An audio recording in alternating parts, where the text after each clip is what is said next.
제가 사는 아파트는 매주 월요일이면 어떻게 목회자가 쉬는 날인지 아는 듯 재활용 쓰레기를 분리합니다.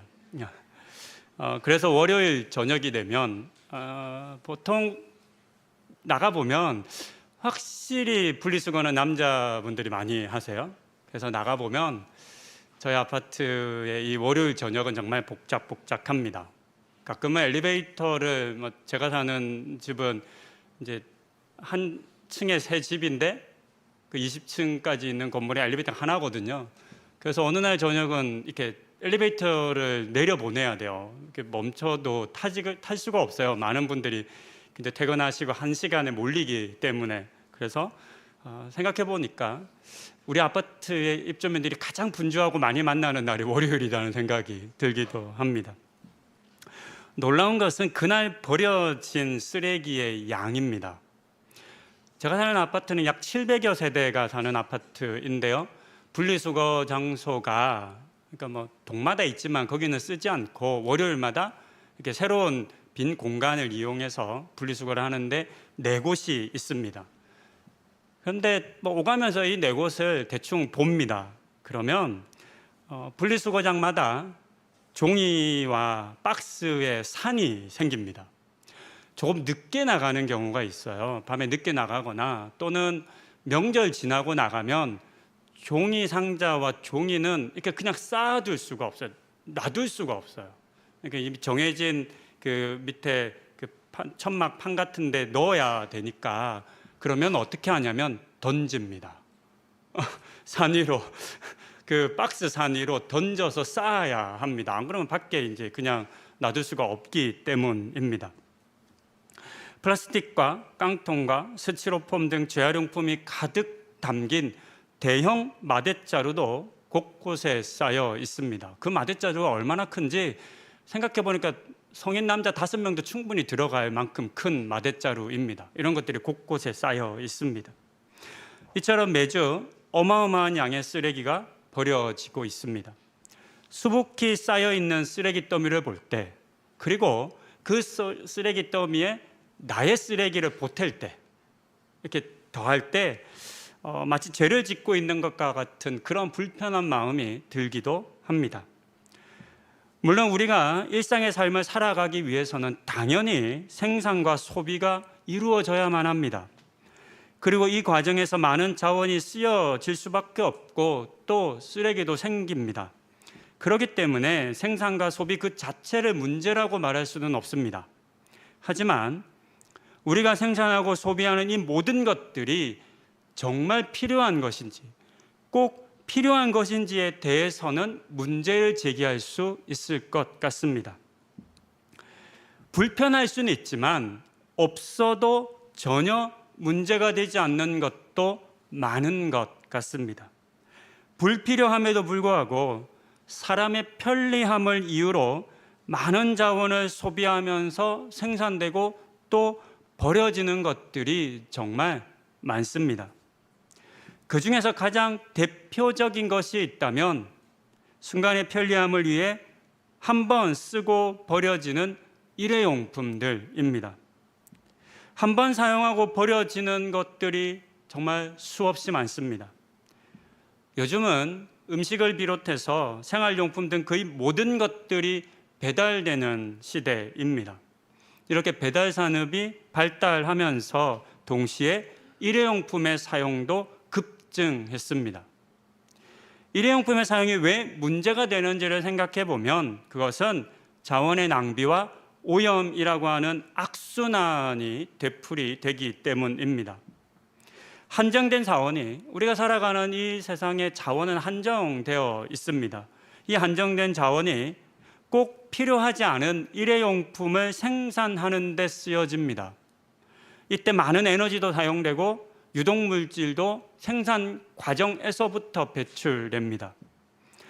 그리고 단 한 번의 사용으로 그 목적성을 상실해버린 일회용품 쓰레기들이 다시 지구를, 자연을 오염시킵니다. 자료를 찾아보니까 물론 화학 쪽에 종사하시는 전문가분들은 또 다를 수 있는데 플라스틱 음료통, 우리가 평소에 그냥 쉽게 마시는 플라스틱 음료통은 썩는데 그 크기와 성분에 따라 조금 다를 수 있지만 50년 이상 걸린다고 합니다. 50년에서 100년 정도가 돼야 썩는다고 합니다. 물건을 담을 때 편리하게 사용하는 비닐봉지, 요즘은 그래도 이게 제한이 많잖아요. 잘 쓰지 못하게 하고 제공하지 못하게 아니면 또 돈을 내야 하고 하는데요. 와, 이 비닐봉지는요, 놀랍게도 최소 500년이 걸립니다. 상상할 수 없는 시간입니다. 그나마 재활용이 되어서 다시 사용할 수 있으면 다행이겠지만 재활용이 안 되는 것들도 정말 많습니다. 재활용률도 높지 않다고 합니다. 그렇게 남은 것들은 고형 연료로 바뀌거나 또는 소각됩니다. 그런데 아시는 것처럼 이 소각의 순간에 이때에 정말 많은 오염물질이 배출됩니다. 우리가 일상에서 가장 쉽게 또 많이 직면하는 일회용품이라고 하는 자원의 낭비와 환경 파괴의 한 모습을 생각해 보았습니다. 하지만 이것만이 있는 것은 아닙니다. 이 외에도 인간 중심의 사고와 또 생활 방식을 위해서 일상의 편리함을 위해서 많은 자원들이 낭비되고 있고 더불어 이 땅의 환경은 자연은 급속히 파괴되고 있습니다. 오늘은 총회가 정한 환경주일입니다. 그리고 오늘 수요일인 6월 5일은 52년 전인 1972년에 제정된 세계 환경의 날입니다. 더 이상 지구 환경의 보존을 미룰 수 없다라고 하는 절박함 속에 국제사회가 범지구적으로 함께 노력하자라고 하는 마음을 모아 만들어진 날입니다. 그리고 우리 기독교와 교계도 종교 단체들도 이 환경에 대한 문제를 인정하고 함께 노력하고 있습니다. 올해 세계 환경의 날 주제는 우리의 대지, 우리의 미래, 그리고 우리는 복원의 세대입니다. 이 주제에 대한 설명도 덧붙어 있는데요. 이렇게 이야기하고 있습니다. 시간을 되돌릴 수는 없지만 숲을 가꾸고 수원을 되살리고 토양을 되살릴 수는 있습니다. 우리는 땅과 평화를 이룰 수 있는 세대입니다. 이번 주제가 되살리는 것, 즉 복원에 초점을 맞추고 있다는 것을 이렇게 잘 알려주는 내용입니다. 한 2주 전, 2주보다 조금 더 전에 우리 교역자들과 함께 회의를 하면서 6월 첫 주가 환경주일인데 이날 그래도 우리가 함께 이런 메시지도 좀 들을 수 있으면 좋겠다. 이런 날이 있다는 것을 알리고 홍보하고 성도님들에게 이와 같은 일들에 참여하기를 우리가 제시하면 참 좋겠다라는 이야기를 나눴습니다. 그러면서 하실 수만 있다면 환경 설교를 해달라고 그래서 준비를 했습니다. 그러면서 이런저런 검색도 해보고 지난 과거의 기록도 찾아보고 또 책도 읽어보았습니다. 그러면서 올해의 이 주제가 다른 어느 때보다 참 좋다는 생각을 했습니다. 그것은 복원, 즉 되살림에 대한 이야기이기 때문입니다. 그리고 이것은 우리에게나 너무 익숙한 이야기이기도 합니다. 어떤 단어나 어떤 용어들이 특정한 영역에서 쓰여집니다. 우리에게 너무나 익숙한 구원, 영생 이런 건 종교적인 언어이지 않습니까? 이런 언어는 주로 교회와 같은 종교기관과 종교적인 말을 할 때 쓰여집니다. 반면 오늘 우리가 이야기하고 있는 되살림 또는 복원이라고 하는 단어는 이런 또 다른 사회 영역에서 또는 이런 자연과 환경에 대한 이야기에서 쓰여집니다. 저는 같은 의미라고 생각을 합니다. 되살림, 복원, 구원, 사용되어지는 이 단어와 용어의 영역은 다를 수 있겠지만 같은 단어와 의미입니다. 우리는 이미 되살림의 은혜, 복원의 은혜를 받았습니다. 하나님께서는 죄로 말미암아 죽은 이 땅의 죄인들을 예수의 핏값을 지불하시며 되살리셨습니다. 깨어졌던 하나님과 사람과 피조물들과의 관계를 복원하셨습니다. 그렇게 우리는 되살아남의 은혜, 복원의 은혜를 입었습니다. 이 사실이 우리가 아직 되살아나지 못한 이들과 피조 세계를 되살리는 일에 동참해야 하는 가장 중요한 이유입니다. 예수로 말미암은 구원이 비단 사람에게만 이루어지는 것이 아니라 깊고 오랜 탄식으로 구원을 기다려온 피조 세계 모두에게 이루어져야만 합니다. 그렇기에 우리는 예수님을 통해 얻은 이 구원을 나만의 것으로 착각하지 않고 하나님 보시기에 아름답게 창조되었던 모든 피조물들의 구원 또한 절실하다라고 하는 것을 인정해야만 합니다. 대체적으로 우리는 지구와 자연을 일컬어 환경이라고 부릅니다. 오랫동안 이 용어에 우리는 익숙해 왔습니다. 그래서 환경의 날이라고 하는 용어도 사실 지금 사용하고 있습니다. 하지만 많은 학자들이 이 환경이라는 말 대신에 생태계라고 하는 말을 바꾸어 사용해야 한다라고 주장하고 있습니다. 왜냐하면 환경이라는 말 속에 이미 인간 중심적인 생각이 사고가 자리 잡고 있기 때문입니다. 인간을 중심에 놓고 그 주변을 둘러싸고 있는 것들, 부차적인 것들, 우리를 위한 것들이라고 하는 생각이 이 환경이라는 단어에 담겨 있기 때문입니다. 반면 생태계라는 말에는 세상의 모든 피조물들이 상호작용의 관계를 맺으며 연결되어 살아가고 있다라고 하는 뜻이 담겨져 있습니다. 그리고 우리는 이 의미 속에서 놓치지 않아야 할 중요한 사실 하나를 발견할 수 있습니다. 그것은 상호작용이라는 말로 표현된 피조물들 사이에 맺어진 관계성입니다. 이 땅의 모든 생명들은 심지어 무생물까지도 상호작용을 하며 관계를 맺고 있습니다.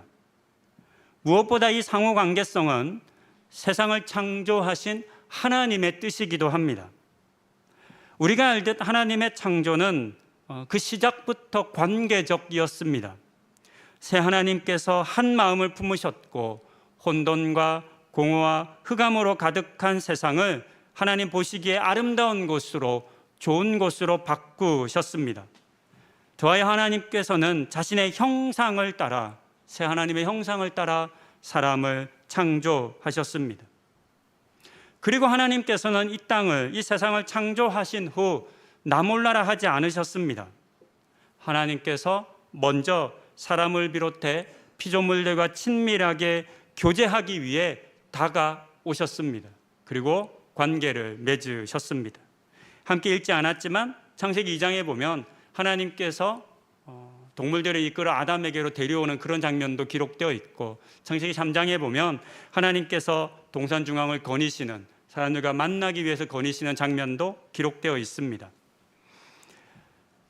이처럼 하나님께서는 사람과 동물들을 구분하지 않으셨습니다. 어떤 벽도 어떤 제한도 없이 교제하셨습니다. 하지만 이 관계를 사람은 깨트리고 말았습니다. 하나님의 말씀을 거절하고 불순종의 길을 걸었기 때문입니다. 그러자 곧바로 나타난 현상이 관계의 깨어짐입니다. 창세기 3장 7절 이후에 범죄한 사람의 모습이 기록되어 있습니다. 그들은 하나님께서 거니시는 소리를 듣자마자 나무 뒤로 피하여 숨었습니다. 아무 막힘없이 친밀히 교제했던 모습은 사라지고 이제는 두려움이 그들을 사로잡고 있었던 것입니다. 하나님과 사람의 관계가 더 이상 친밀하지 않게 된 것을 잘 보여주는 장면이라 하겠습니다. 그뿐 아니라 3장 17절 이후의 내용을 보면 땅도, 즉 피조세계도 사람으로 말미암아 저주를 받았습니다. 맛있고 좋은 과실을 맺던 땅이었는데 이제는 가시떨기와 엉겅퀴를 내게 되었습니다. 더 이상 자연은 사람을 위해 자신의 열매를 내어주지 않게 되었습니다. 이처럼 인간의 타락은 모든 관계를 깨트리고 말았습니다. 하지만 감사하게도 이 관계의 깨어짐은 예수 그리스도의 십자가 구원, 복원, 되살림으로 말미암아 이 깨어짐도 이제는 더 이상 우리에게 아무런 힘을 미치지 못합니다. 예수님께서는 십자가를 지심으로 사람의 죗값을 지불하셨고 깨어졌던 하나님과 사람의 관계를 회복하셨습니다. 또한 이 관계의 회복은 하나님과 사람에게만 머물지 않고 여전히 깨어진 관계 속에 있는 이 세상의 모든 피조물들에게도 속히 이루어져야만 하겠습니다. 이것이 우리에게 맡겨진 새로운 사명이라 할 수 있을 것 같습니다. 앞서 말씀드린 것처럼 6월 5일은 국제사회가 지구환경 보존을 위해 공동으로 노력하기로 다짐하며 제정된 환경의 날입니다. 이 이후로 정말 많은 환경적인 운동도 일어났고 협약도 체결되고 국제적으로 노력하고 있습니다. 하지만 아쉽게도 이 노력이 큰 성과는 보지 못하고 있습니다. 여전히 각 나라와 사회 그리고 기업의 개발 논리와 경제의 논리에 생태계의 복원이 뒤로 우선순위에서 밀려 있기 때문입니다. 각 개인의 입장에서도 별반 다르지 않습니다. 당장에 먹고 사는 것이 급하지 환경은 그 다음에 해야 할 일이라고 생각하고 말하는 사람들이 적지 않습니다. 그들의 말처럼 자연이, 환경이 모든 사람들이 먹고 사는 문제를 해결할 때까지 기다려줄 수 있다면 참 좋겠습니다. 하지만 안타깝게도 그렇지 못할 것 같습니다. 무엇보다 인간의 욕심이 너무 크고 또 인간은 멈출 줄 모르기 때문입니다. 또한 대부분의 사람들은 환경을 지키고 보호하는 활동 그리고 앞서 보았던 복원의 일들과 같은 이 일의 중요성과 긴급성을 잘 알지 못합니다. 상황이 나쁘다라고 하는 것은 직감적으로 알고 있습니다. 대기오염이나 황사, 각종 피부병 그리고 코로나19 등을 통해서 이제는 조금씩 알게 되는 것 같습니다. 하지만 그럼에도 불구하고 이 흐름을 멈추게 하고 복원하는 일을 하는 것에 대해서만큼은 적극적으로 참여하지 못하는 것이 현실입니다. 게다가 환경운동은 전문가들이 해야 할 일이라거나 각 개인이 해봐야 영향력이 거의 없으니 기업과 국가가 할 일이라고 생각하는 사람들도 많습니다. 물론 맞는 말입니다.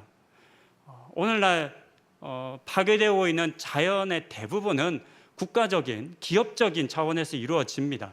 그리고 우리 개인이 하는 그 노력과 수고가 그 전체의 영역에 놓고 보면 그렇게 크지 않는 것도 사실입니다.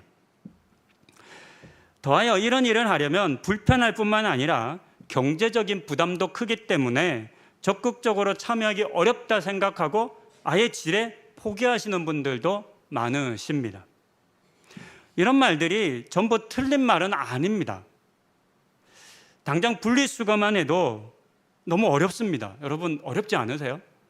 수많은 플라스틱 중에 어떤 것은 분리수거가 되고 또 어떤 것은 안 됩니다. 전 이게 항상 헷갈려요. 힘들어요. 여러분 칫솔은 분리수거가 돼요 안 돼요? 어디다 버려야 합니까?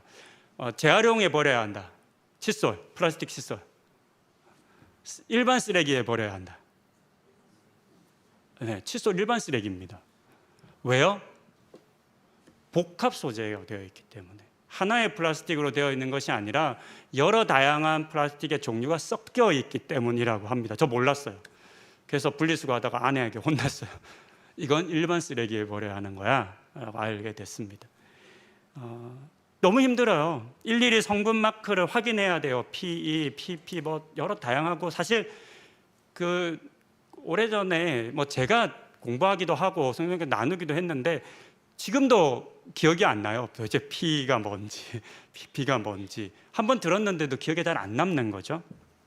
복잡해서 잘 알기가 어렵습니다. 또한 이런 생각도 듭니다. 환경 보존을 위한 책임과 역할은 앞서도 말씀드린 것처럼 가장 큰 몫이 국가와 기업에게 있습니다. 그런데 그와 같은 노력을 해야 하는 국가와 기업이 이 영역을 마치 개인의 영역인 것처럼 각 개인이 해야 할 일인 것처럼 전가하는 것처럼 느껴지기도 합니다. 하지만 그렇다고 해서 이 모든 말들이 맞다고 해도 우리에게 주어진 우리가 감당해야 할 책임이 사라지는 것은 아닙니다. 왜냐하면 앞서 말씀드린 것처럼 우리가 환경을 보호하기 위해 노력하는 것, 더 파괴하지 않기 위해서 애쓰는 것, 불편하고 부담스러운 일임에도 불구하고 이 일을 해야만 하는 이유가 있다면 그것은 나와 하나님 그리고 피조 세계가 맺고 있는 상호 관계성 때문입니다. 다시 관계성의 이야기로 돌아옵니다. 관계를 맺지 않는 존재와는 우리는 교제하지 않습니다. 교제하지 않으면 관심을 가지지도 사랑하지도 않습니다. 더하여 그들을 위해서 애쓰고 수고하지도 않습니다. 부부가, 부모와 자녀가 또 친밀히 교제하는 이들이 서로를 사랑하고 지키기 위해서 감당하는 수많은 수고와 헌신, 희생을 누구도 이상한 일이라고 말하지 않습니다. 우리는 오히려 그와 같은 수고와 노력을 당연하다고 말합니다. 부부가 당연히 노력해야지, 애써야지. 부모가 자녀를 위해서 희생하고 헌신하는 건 그거 당연하지. 그거 안 하려고 부모 됐어? 이렇게 우리는 너무나 당연하게 여깁니다. 왜요? 관계가 맺어져 있기 때문입니다. 부부라고 하는 관계, 사랑하는 관계, 형제 자매로 말하고 서로를 소중히 여기고 아끼는 관계성이 맺어져 있기 때문입니다. 이처럼 관계는 모든 이유를 뛰어넘습니다. 여기에 우리가 환경을, 우리 생태계를 지키고 보호하는 일에 동참할 수 있는 이유와 힘이 담겨 있습니다. 앞서 말씀드린 것처럼 환경이라는 말로는 하나님께서 맺어주신 사람과 피조세계의 관계를 다 설명할 수는 없습니다. 너무나 인간 중심적인 말이기 때문입니다. 하지만 인간과 피조세계는 원래 서로가 서로에게 의존하는 상호 의존적인 관계로 창조되었습니다. 그렇게 서로 관계를 맺고 살라고 창조된 것입니다. 이 사실이 우리의 환경을 지키고 보호하는 일에 참여하는 이유가 되어야만 합니다. 환경을 지키고 보호하는 일에 적극적으로 우리가 해야 할 몫을, 책임을 감당하는 일에 우리는 사실 자주 실패합니다. 여러분들도 저희는 매년 사순절이 되면 탄소금식 운동하지 않습니까? 이러면 이제 실천의 과제들도 제시하고 일회용품 줄이고 줄이자, 노력하자 이런 이야기 많이 합니다. 그렇게 마음을 먹고 하다가도 금방 잘 안 되고 포기하기도 합니다. 잘 안 되는 이유, 우리가 실패하는 이유가 있다면 이 일을 편리함의 관점에서 또는 경제적인 관점에서 또는 나에게 어떤 유익이 되는가의 관점에서 바라보기 때문입니다. 편리함의 관점에서 보면 일회용품 사용을 줄이고 다회용기를 사용하는 것은 너무나 불편합니다. 친환경으로 키워지고 재배된 동식물과 공산품을 소비하기 위해서는 더 비싸기 때문에 경제적인 부담도 감당해야만 합니다. 내가 그렇게 열심히 한다고 해서 알아주는 사람도 없는 것 같고, 나만 그렇게 애쓰고 노력하는 것 같고, 분리수거 하다 보면 이렇게 일일이 라벨지 떼야 되고, 또 두유나 우유 같은 걸 먹으면요, 생각보다 처리가 번거롭더라고요. 왜냐하면 뚜껑은 플라스틱으로 되어 있고 또 나머지는 코팅 용기로 되어 있다 보니까 그것을 분리수거해야 될 때 씻어서 플라스틱과 종이를 뜯어서 잘 말려서 분리를 해야 되거든요. 아내에게 이제 교육을 잘 받는 남편이기 때문에 열심히 하지만 가끔 그냥 안 하고 싶을 때가 있어요. 왜냐하면 분리수거 양이 월요일 저녁에 정말 베란다에 쌓아놓고 하거든요. 일주일 동안 쌓아둬야 되니까. 그럴 때 대충 넣고 싶은 그런 때가 있어요. 왜요? 불편하니까, 귀찮으니까. 이런 마음이 저는 우리 모두에게 있다고 생각합니다. 또 남들이 안 하는 것 같으니까, 해도 티도 안 날 것 같으니까 이런 꼭 해봐야 되겠어? 이런 마음이 듭니다. 이런 여러 이유들로 사람들은 환경을 지키고 보호하는 일에 참여하다가도 쉽게 포기해 버립니다. 하지만 우리는 이제 우리가 자연을 아끼고 돌보아야 하는 이유에 대해서 알게 되었습니다. 우리가 생각하는 나의 편리, 나의 유익, 어떤 경제적인 이익이라고 하는 인간 중심적인 이유 때문이 아니라 나와 피조 세계가 맺고 있는 관계성 때문이라고 하는 사실을 우리는 반드시 기억해야만 합니다. 하나님께서 우리를 지으실 때 이 땅의 피조 세계와 친밀하게 지내라고, 서로 도우라고 창조하셨습니다. 하나님께서 나를 되살려 주신 것처럼 우리도 원래 맺었던 피조 세계와의 깊은 교제와 관계를 다시 되살리겠다라고 하는 마음을 우리는 다른 무엇보다 먼저 품어야만 합니다. 이 마음이 회복되어야지 우리가 귀찮고 부담스럽고 힘든 그 일임에도 불구하고 우리가 그 일에 참여할 수 있을 것입니다. 여러 번 들어 잘 아시는 것처럼 하나님께서는 천지 만물을 창조하신 이후에 보시기에 좋으셨다라고 하는 말씀을 7번이나 반복하셨습니다. 저는 하나님의 이 보시기에 좋음은 우리가 볼 때 단순히 아름다움에 국한된다고 생각하지 않습니다. 하나님께서 보시기에 좋으셨던 것은 그 겉으로 드러난 아름다움뿐만 아니라 하나님께서 지으신 세계의 모든 피조물들과 맺어지는 깊고 사랑을 나누는 그 관계성에 있었을 겁니다. 그 관계가 너무나 보시기에 좋았던 것일 겁니다. 하지만 안타깝게도 지금 우리가 살아가는 세상은 하나님 보시기에 좋은 곳이라고 자신 있게 말할 수는 없을 것 같습니다. 하나님과 사람의 관계, 사람과 사람의 관계, 사람과 자연의 관계와 교제가 깨어져 있기 때문입니다. 그러니 이제 우리 다시 마음을 모으고 혼자서 힘들면 서로 연대하고 또 도와가며 적극 참여하여 하나님께서 우리에게 맡기신 이 피조세계와의 관계의 회복을 위해 이 피조세계가 다시 살아나는 일, 구원받는 일, 복원되는 일을 위해 우리의 삶을, 우리의 헌신을, 우리의 수고를 모으십시다.